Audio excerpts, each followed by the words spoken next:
Hello friends, welcome to IQ ज्ञान। तो आज जो है हम नया टॉपिक स्टार्ट कर रहे हैं, नया आपका जुडिशरी को लेकर के। इंडियन पॉलिटी में काफ़ी इंपॉर्टेंट पार्ट है जुडिशरी। इससे रिलेटेड बहुत बार क्वेश्चंस आते हैं, बहुत सब्जेक्टिव भी आते हैं, ऑब्जेक्टिव भी आपका आता है। तो इंडियन जुडिशियल सिस्टम पे डिटेल हमारा ये सीरीज रहेगा। एक एक करके हम जो वीडियो अपलोड करेंगे, होप आपको अच्छा लगे। जरूर आप लाइक करें और सब्सक्राइब करें इस चैनल को। और सब्सक्राइब करने के बाद आप बेल नोटिफिकेशन दबाएं, ताकि आपको आने वाली वीडियो जो भी हम अपलोड करेंगे उसकी आपको नोटिफिकेशन आ जाएगी और उसको आप वीडियो को आप जल्द से जल्द देख पाएंगे और समझ पाएंगे। तो इसी का ये सीरीज है। जरूर आप इस वीडियो को लाइक करें और शेयर भी करें अपने फ्रेंड्स के साथ, ताकि वो भी जो है उनको देख पाए, समझ पाए। और कोडा पे जाकर आप मुझे फॉलो कर सकते हैं। कोडा पे आपको इसके बारे में डिटेल और जो है नोट्स, काइंड ऑफ नोट्स जो है वो आपको मिल जाएंगे, और रेगुलर अपडेट्स भी आपको कोडा पे मिलता रहेगा। तो फ्रेंड्स, इस वीडियो में, आज के जो वीडियो में हम कॉलेजियम सिस्टम को डिटेल में देखेंगे। कॉलेजियम सिस्टम क्या होता है बेसिकली, उसमें कौन कौन मेंबर होते हैं और कॉलेजियम सिस्टम बना कैसे।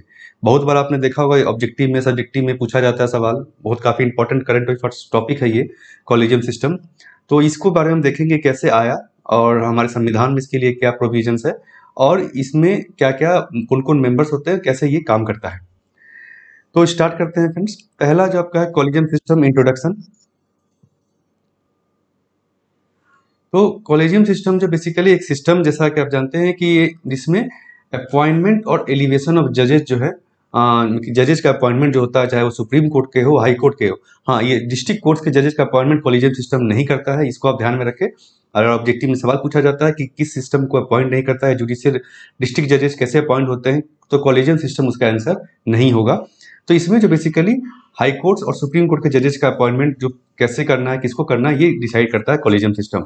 और एलिवेशन ऑफ जजेस का मतलब है, जैसे कि कुछ लॉयर्स को भी जो जजेस का अपॉइंटमेंट होता है, तो उस केस में भी कॉलेजियम सिस्टम उसको देखता है, उसको रिकमेंड करता है। साथ ही साथ ट्रांसफर ऑफ जजेस जो होते हैं हाई कोर्ट्स के, एक हाई कोर्ट से दूसरे हाई कोर्ट में जज का ट्रांसफर होता है, जैसे कि बाकी ऑफिसर्स का होता है, तो उसको भी जो है कॉलेजियम सिस्टम ही डिसाइड करता है। ये जो सिस्टम है कैसे इवॉल्व हुआ, मतलब कैसे आया ये सिस्टम, कैसे बना, तो ये बेसिकली जो है जजमेंट, सुप्रीम कोर्ट के अलग अलग जजमेंट्स हैं जिसको हम आगे देखेंगे, उसके थ्रू ही जो ये ये सिस्टम पूरा इवॉल्व होके आया है, जैसा कि आज हम इसको देख रहे हैं।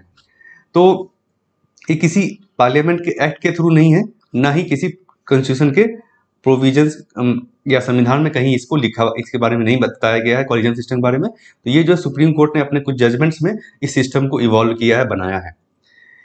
तो अब आते हैं हम कॉन्स्टिट्यूशनल प्रोविजंस है क्या, अपॉइंटमेंट्स को लेकर के, जजेस के अपॉइंटमेंट को लेकर के संविधान में कुछ प्रावधान दिए गए हैं। कॉलेजियम सिस्टम नहीं है, लेकिन कुछ प्रावधान है। तो वो क्या क्या है उसको हम देखते हैं। तो आर्टिकल 124(2) जो है, इसमें बेसिकली सुप्रीम कोर्ट के जजेस का अपॉइंटमेंट कैसे होगा, इसके बारे में एक छोटा सा जो है बारे में कहा गया है। इसमें कहा गया कि प्रेसिडेंट अपॉइंट करेंगे, अपॉइंटेड बाय द प्रेसिडेंट जजेस को अपॉइंट करेंगे सुप्रीम कोर्ट के।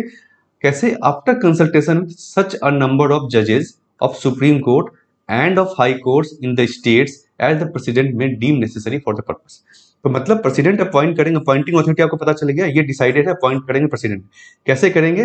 तो वो कंसल्ट करेंगे सुप्रीम कोर्ट और हाई कोर्ट के जजेस से, जैसा उनको जरूरत लगता है। तो ये संविधान में बस इतना ही लिखा गया है। किससे इमीडिएटली कंसल्ट करेंगे, कंसल्टेशन का प्रोसेस क्या होगा, ये सब कुछ भी बताया नहीं गया है। उसी तरह का हाईकोर्ट जजेस की बात करें तो उसमें भी 217 नंबर आर्टिकल में कहा गया है कि हाईकोर्ट के जज का अपॉइंटमेंट भी प्रेसिडेंट ही करेंगे, और वो कंसल्टेशन भी चीफ जस्टिस ऑफ इंडिया से कंसल्ट किया जाएगा, वो कंसल्ट करेंगे, स्टेट गवर्नर से कंसल्ट करेंगे। और इन केस ऑफ जज other than chief justice of high court, मतलब अगर हाई कोर्ट के चीफ जस्टिस को छोड़ करके दूसरे जो जजेस हैं हाई कोर्ट के प्रमाण जज, उनका अपॉइंटमेंट करना है, तो chief justice of high court को भी वो कंसल्ट करेंगे। ये कंसल्टेशन प्रक्रिया कैसी होगी, कौन इनिशिएट करेगा इसको, कौन स्टार्ट करेगा, कैसे कैसे वो आगे स्टेजेस क्या होंगे, ये संविधान में डिटेल में नहीं बताया गया है। ये कॉलेजियम सिस्टम से इवॉल्व हुआ है। 1973 के पहले हम बात करें अगर, तो इस कॉलेजियम सिस्टम आप पहले समझ ले कि शुरू से नहीं था, ये बाद में आया है। तो 1973 के पहले क्या था, ये कंसल्टेशन जो था ये बाइंडिंग नहीं था प्रेसिडेंट पे, ऐसा माना जाता था।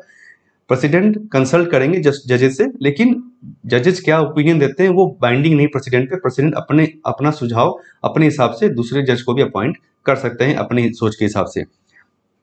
और प्रेसिडेंट पावर टू अपॉइंट जजेस was just a formality and appointment were on behalf of executive. तो जैसा कि हम जानते हैं कि प्रेसिडेंट का पावर ज्यादातर जो है वो काउंसिल ऑफ मिनिस्टर्स के एडवाइस पे ही लिया जाता है। तो अगर कहा जा रहा है प्रेसिडेंट अपॉइंट करे, इसका मतलब ऑन बिहाफ ऑफ एग्जीक्यूटिव यानी काउंसिल ऑफ मिनिस्टर्स जो है वो बेसिकली अपॉइंट करते थे। 1973 के पहले की बात है, ठीक है। अब आते हैं ऐसा क्या हुआ 1973 के बाद। तो 1973 में अगर हम देखें उसके बाद के समय में भी एक हुआ चीफ जस्टिस। पहले उससे पहले क्या था कि चीफ जस्टिस ऑफ इंडिया जो होते थे वो अभी भी जैसा हम देखते हैं तो सीनियर मोस्ट जज जो होते थे उनको जनरली सुप्रीम कोर्ट के chief justice of India appoint किया जाता था। लेकिन 1973 में इसको प्रथा को हटाई गई। बेसिकली हम कहें तो ए एन रॉय जज जो थे जस्टिस ए एन रॉय को उनको अपॉइंट किया गया चीफ जस्टिस ऑफ इंडिया, जबकि उनसे सीनियर 3 और जजेस थे सुप्रीम कोर्ट में जिनका जो ज्यादा बनता था जब चीफ जस्टिस ऑफ इंडिया बनने का, सीनियर मोस्ट थे वो। इसी तरह 1977 में यही हुआ। इंदिरा गांधी गवर्नमेंट ने जस्टिस एम यू बेक को अपॉइंट किया इंस्टीट्यूट ऑफ जस्टिस खन्ना को, जो कि उस दिन सीनियर थे। तो ये दो इंस्टेंसेज होने के बाद जो है सुप्रीम कोर्ट ने अपना धीरे धीरे इस सिस्टम को इवॉल्व किया, कॉलेजियम सिस्टम को, कि भाई हमें एग्जीक्यूटिव के हाथ में नहीं रखना है चीजों को, हमें जो है कुछ नियमों का पालन करना होगा। ऐसे तो क्या होगा, एग्जीक्यूटिव जो अपने हिसाब से अपॉइंटमेंट करेगी। अब आते हैं कैसे ये इवॉल्व होना शुरू हुआ। पहला जज केस, फर्स्ट जज केस 1982, ये पहला केस था। इसके बाद 2 और केसेज हुए जिसको हम देखेंगे, जिसे एसपी गुप्ता केस भी कहा जाता है। इसमें 7 जजेस की बेंच थी, 4:3 के मेजोरिटी से इसमें जजमेंट दिया गया। इसमें कहा क्या गया कि कंसल्टेशन मतलब कंकरेंस नहीं है, जैसा कि संविधान में लिखा गया है, मतलब कंकरेंस नहीं है, मतलब पावर जो है सिर्फ प्रेसिडेंट के पास है। मतलब आप कंसल्ट करेंगे प्रेसिडेंट जजेस से, लेकिन जो जरूरत नहीं है कि जो जजेज सुप्रीम कोर्ट जो कहेगा उसको मानना प्रेसिडेंट के ऊपर ऑब्लिगेशन नहीं है। प्रेसिडेंट चाहे तो कुछ और ओपिनियन भी ले सकते हैं और अपने हिसाब से उस अपॉइंटमेंट कर सकते हैं। जो जजेस का पॉइंट, सुप्रीम कोर्ट का जो ये ओपिनियन है उसको मान भी सकते हैं, रिजेक्ट भी कर सकते हैं। ये कहा गया इसमें, इस केस में, मतलब कि एग्जीक्यूटिव को प्राइमेसी होगी ओवर जुडिशियरी इन अपॉइंटमेंट्स। तो एग्जीक्यूटिव का ही चलेगा अपॉइंटमेंट में, जैसा चलता आ रहा है। इसके बाद फिर जो है 1993 में दूसरा केस फाइल हुआ, सेकंड जज केस जिसे कहा जाता है। ये supreme court advocates on record association versus union of India case था आपका। इसमें 9 जजेस के बेंच थे। पिछला में हमने क्या देखा, 7 जज थे, इसमें 9 जज की बेंच थी, जिसमें 7:2 की मेजोरिटी से ये डिसीजन लिया गया, काफी अच्छी मेजोरिटी थी। इसमें इन्होंने अपने प्रीवियस जो केस जजमेंट था फर्स्ट जज वाला उसको ओवर रूल कर दिया, और जो कंसल्टेशन का मतलब उन्होंने कहा कि कंसल्टेशन मतलब कंकरेंस ही होता है।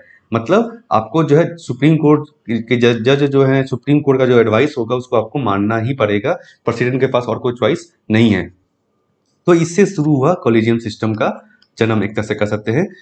तो कॉलेजियम सिस्टम क्या होगा, ये भी सुप्रीम कोर्ट ने कहा अपने इसमें जजमेंट में कि वो कॉलेजियम सिस्टम मतलब होगा chief justice of India and 2 most senior जज ऑफ सुप्रीम कोर्ट और द हाई कोर्ट। जैसा भी केस होगा, मान लीजिए हाई कोर्ट के जज का अपॉइंटमेंट हो रहा है तो हाई कोर्ट के जजेस होंगे पहले और सुप्रीम कोर्ट के जजेस होंगे कॉलेजियम सिस्टम में।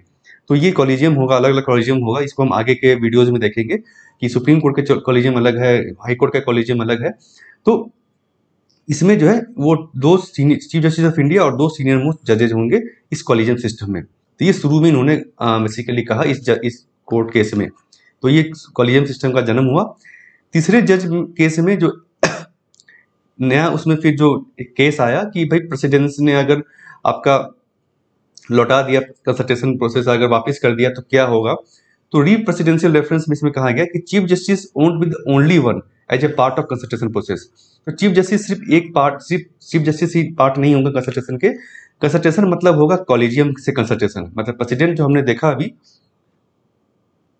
यहाँ पे कि कंसल्टेशन जो होगा, कंसल्टेशन मतलब सुप्रीम कोर्ट ने कहा अपने जजमेंट में कि कंसल्टेशन मतलब होगा कि प्रेसिडेंट जो है वो कॉलेजियम से कंसल्ट करे।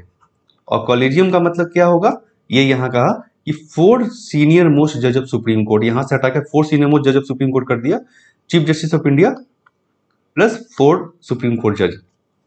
और ये भी कहा गया अगर 2 भी जज इसमें से ओपिनियन के अगेंस्ट है, मतलब 5 का मेंबर हो गए, तो अगर 2 इसमें से अगेंस्ट है, ये 4 जजेज में से ओपिनियन उनका अलग है, तो सीजीआई जो है उस नाम को रिकमेंड नहीं करेंगे। अगर वो अगर वो करते भी हैं सीजीआई तो वो जो है मान्य नहीं होगा प्रेसिडेंट के ऊपर में। तो ठीक है, ये बेसिकली इन्होंने डिटेल कहा। इसके बाद आगे भी जो डिटेल होता गया इसका। तो कॉलेजियम सिस्टम कंपोजिशन अगर हम देखें आज के समय में, तो सुप्रीम कोर्ट का कॉलेजियम जो है वो 5 मेंबर का हो गया, चीफ जस्टिस ऑफ इंडिया और 4 सीनियर मोस्ट जज हो गए। और हाईकोर्ट का कॉलेजियम भी उसी तरह से है, चीफ जस्टिस ऑफ हाईकोर्ट हो गए और वहां के 4 सीनियर मोस्ट जज हो गए। तो ये जो है बेसिक कंपोजिशन है। लेकिन इसके अलावा जो है ट्रांसफर पोस्टिंग में दोनों का कंसल्टेशन होता है, तो उसको हम आगे देखेंगे कि क्या कॉलेजियम सिस्टम कैसे काम करता है और अपॉइंटमेंट प्रोसेस जो है वो कैसे होती है exactly. Appointment of chief justice of India, appointment of supreme court जजेस और अपॉइंटमेंट ऑफ हाई कोर्ट जजेस और ट्रांसफर ऑफ जजेस, इसको हम अगले वीडियो में देखेंगे। ये सारा कुछ कैसे होता है, स्टेप बाय स्टेप क्या प्रोसीजर है, इसको हम देखेंगे।